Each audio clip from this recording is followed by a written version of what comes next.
Hi, my name is Jim Kepner, and I'm going to share with you a little bit of a reading from my new book, which is called Past the Past, which is book two in a memoir that I've written about past life that I recalled in quite a bit of detail. Uh, Past life that took place in the 15th century, full of a lot of magic and amazing things with uh, a master alchemist named Edouard. Um, and the books, book one, which is called About Time, are all about both how I remembered this, the circumstances when I was working with my teacher of energy healing, Rosalind Breyer, and how the memory evolved and the whole amazing story. So this is the prologue of Past the Past. And it tells a little bit about some of those magical circumstances in the present life with Rosalind. Prologue. Impossible things. I can't, said Alice. There's no use trying. One can't believe impossible things. I dare say you haven't had much practice, said the Queen. When I was your age, I always did it for half an hour a day. Why, sometimes I believed as many as 6 impossible things before breakfast. Lewis Carroll, Through the Looking Glass. By the final day of my first residential retreat with Rose, I had certainly encountered some impossible things. Far more than 6 of them, I'm sure, though keeping track of numbers in an altered state was beyond impossible thing for me. I'd again felt Rose's potent, non-subtle energy. I'd witnessed evening sessions where Rose channeled truly wise beings in spirit. I gained more insights into energy healing work in a week than I had from years of reading and workshops. And I discovered a sense of community I hadn't realized was missing, with people who seemed very unlike me. Oh yeah, and my third eye opened big time. That last part, the third eye opening, had led to experiences my mind hadn't entirely accepted yet. It started to unfold on the second day. While I'd experienced Rose's powerful energy firsthand, observing her on someone else was underwhelming, akin to watching grass grow. She described her sensations and actions, but only her hands resting on the body and the client's subtle physical changes, such as breathing and skin color, could be observed. Then, on the second day, as I observed her demonstrating a technique on an eager volunteer, I noticed images forming in my mind. They were identical to what I saw with my physical eyes, yet they also revealed the internal organs and energy streaming from Rose's hands. I was sure that I was imagining this. Could this picture reflect anything real? I was compelled to ask. Rose? Yes, Jimmy, you have a question? Lord knows I hadn't been called Jimmy since I was 7 years old, but Rose started to refer to me this way from the first workshop, and I wasn't going to tell her otherwise. Yes, Rose. Are you using pink energy to work on her pancreas? I asked hesitantly. Uh-huh, Rose confirmed without further comment. She hadn't told us what color she was using before, or that she was specifically working on the pancreas. Just put her hands there. After I asked, she said nothing for a bit, then explained why she was using pink, mentioning that it had anti-inflammatory effects, or something like that. I wasn't really paying attention, since her confirmation of my internal image shook me up. A minute later, the picture in my head changed. Her hands hadn't moved physically, but my picture showed something different from what she had done before. Rose, she glanced up at me. Yes, Jimmy. Did you change to work on her stomach and duodenum? I asked breathlessly. And change your energy from pink to blue?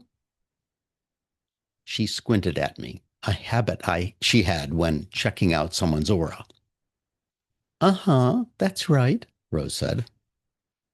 She had one of those secret smiles on her face, like she knew something about what was going on with me that I didn't.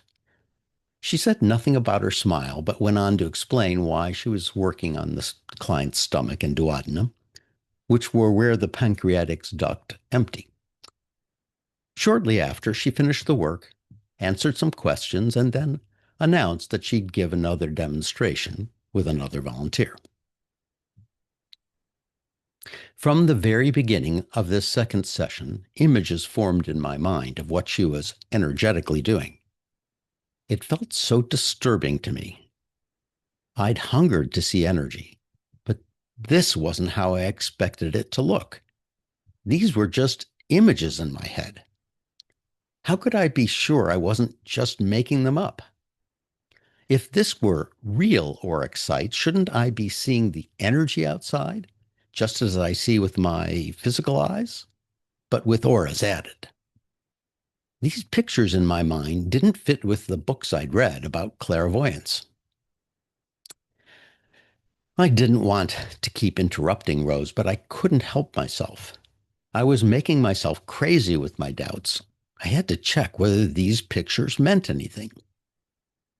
Each time I asked about what I was seeing in my images, she said, "That's right, Jimmy." A few people in the group, known for their ability to see auras and energy, exchanged glances. "Should we tell him more?" one asked aloud. The other woman nodded and spoke up, elaborating on Rose's monosyllabic confirmations. "Can you see how Rose is wrapping the bone in a spiral, Jim?" I could, kind of, now that she mentioned it. At least it was added to my inner picture. Someone else added, "And look how Rose is using her other hand to calm the client's heart and keep it steady as she works." Darn, these pictures hadn't shown both hands. Maybe because I was only focusing on the hand I thought was the working one. Now that it had been pointed out, my subsequent images widened the lens to include both hands as the demonstration progressed. And that was just the morning. During the afternoon session, Mary, a nurse practitioner with a sharp ability to see inside the body, kindly suggested that I sit with her during any demonstrations. She said she could help me tune up my clairvoyance, and it would be helpful if I were in her auric field. I gratefully agreed and felt relieved that I wouldn't need to keep interrupting Rose to check things out. I bet that others in the room were hoping that Mr. Big Mouth might be quiet for a while. Mary's ability to see the body's insides in detail and at will was quite remarkable. It was just an everyday thing to her. Salt of the earth. She was a die-hard Red Sox fan, and she used her talent to scan her favorite pitcher's arm clairvoyantly while she watched a game on TV to see if his throwing arm would be up to the task. She narrated what she was seeing until I could make it out, and her skilled third eye helped increase the detail and acuity of my pictures. Then, on day 4, things got even stranger. At lunch, I started to see images of people's spirit guides. It began in the dining room when the woman sitting across from me mentioned that she could feel the presence of her spirit guides. She had no idea what they looked like. This kind of thing had become typical dining conversation by that point. As I listened, an image instantly appeared in my mind of the woman with 2 people hovering just behind her on either shoulder. In my mind, they seemed to be looking at me, as if trying to convey a message. I took it as something like, "Tell her." "Hey," I said, "would you like to know what they look like to me?" She didn't look at all surprised by my question. I guess people expected this kind of thing from me by this point. On the other hand, I couldn't believe those words actually came on out of my mouth. No matter. She said, "Yes, please do." I uttered my standard disclaimer saying, "I'm not really seeing this, but..." And then I told her what I saw in my image anyway. "There are two. There's a man over your right shoulder. He looks like someone from the Middle Ages, nicely dressed. I see a woman on your left. She has an Asian appearance and is dressed in animal skins. I mean, I'm not really seeing this. It's just a picture I get, really." Someone else asked who I saw with them, and I told them, always adding the caveat, "I'm not really seeing this, but..." Apparently, one part of me thought the whole thing was so outlandish that it had to be dismissed. The rest of me seemed pretty happy to straddle two realities and see people's spirit guides as if they were the most normal thing in the world. As the week went on, it got worse or better, depending on which part of my mind was asked. Along with images of energy, spirits, and X-ray vision, I sometimes heard words, names, or bits of information. It almost felt like a conversation at times. I was hesitant to share this unless I was sure they wouldn't think I was crazy. Hearing voices? Really? But it didn't seem like that. While this clairvoyant faculty stayed with me, it was never as acute as this first opening. The exception was when I was in a similar group energy field. Left to my own devices, I had to learn about and refine my energy to achieve even close to these startling visions. Later, some friends told me their guess about what caused my third eye to open so unexpectedly. Just guesswork, But they knew Rose well and had observed her interactions with me from the beginning. Rose's indigenous teacher would assess personality style by animal types. The animal you resembled revealed your strengths, weaknesses, and tendencies. By way of example, he told her she was a bear, which clearly highlighted her significant need for sleep, her tendency to overindulge in sweets, and how grumpy she would get when rushed, disturbed, or interrupted. Also, bears get annoyed with crows, who are always poking at things and incessantly squawking their questions and comments. Guess what animal an intellectual Jewish guy like me is? With a beak nose, too, just in case you missed the bird thing. A guy full of smart questions and comments. You got it in one. Crow. My friends speculated that Rose, the bear, found my crow nature quite exasperating. Those constant annoying questions.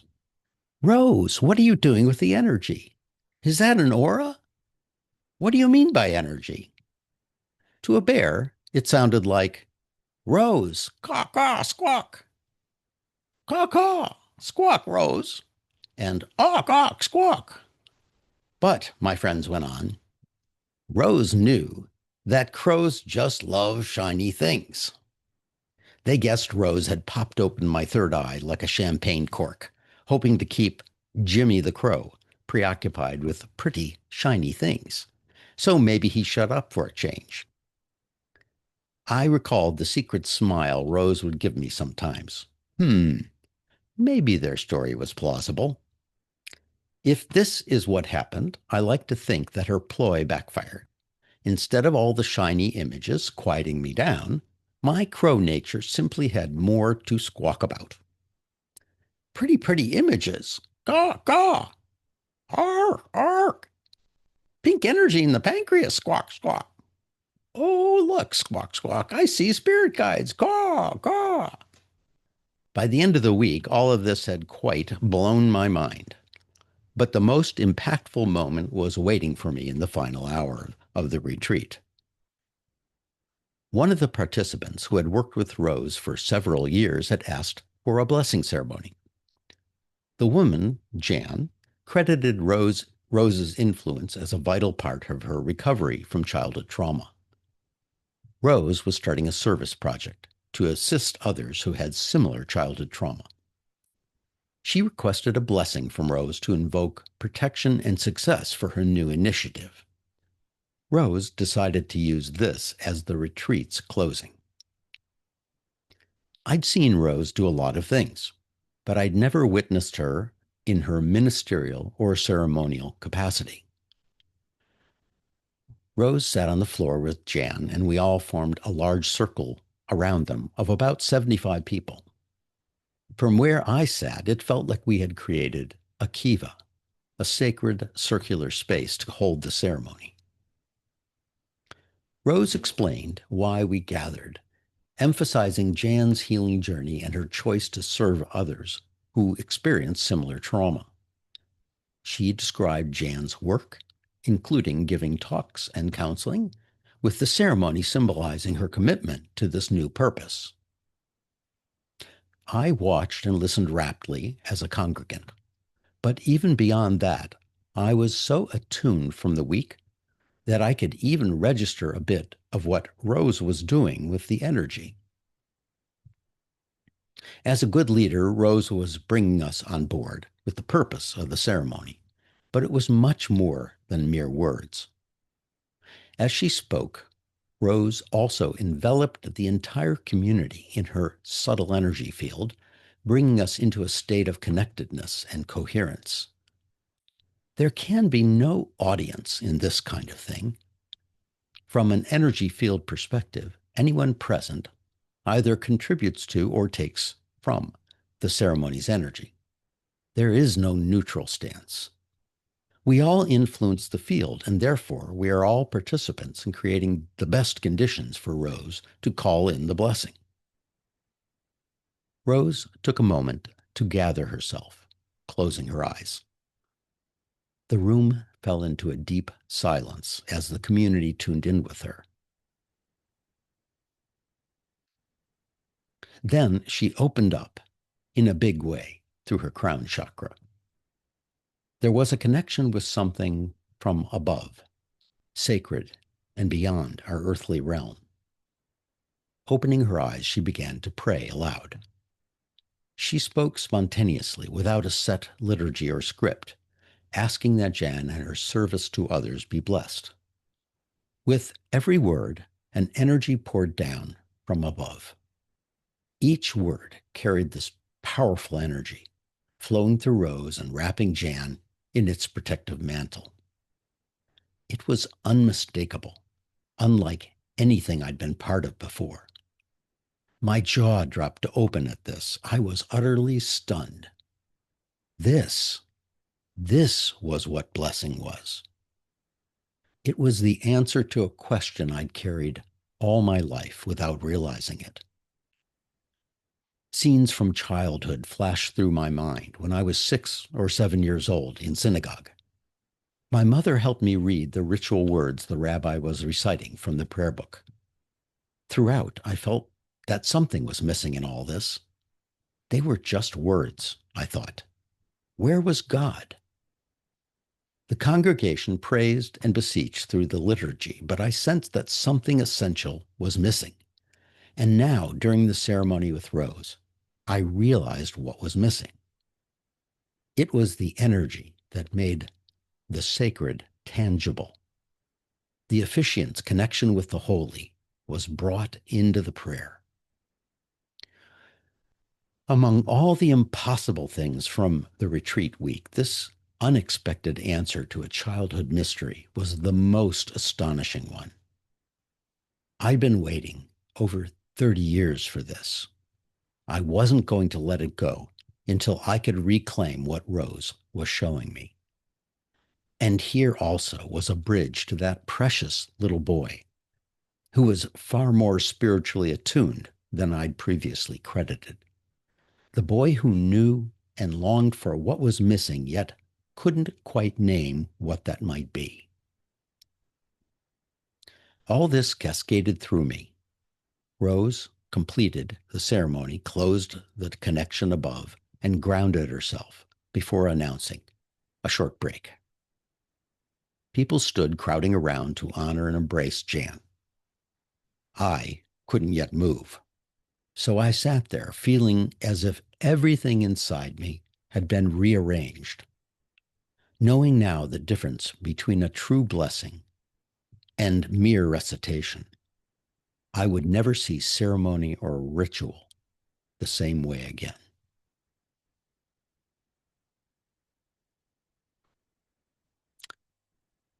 I hope this reading of the prologue is fun and interesting for you, and maybe it'll entice you to get the books and read them. Thanks much.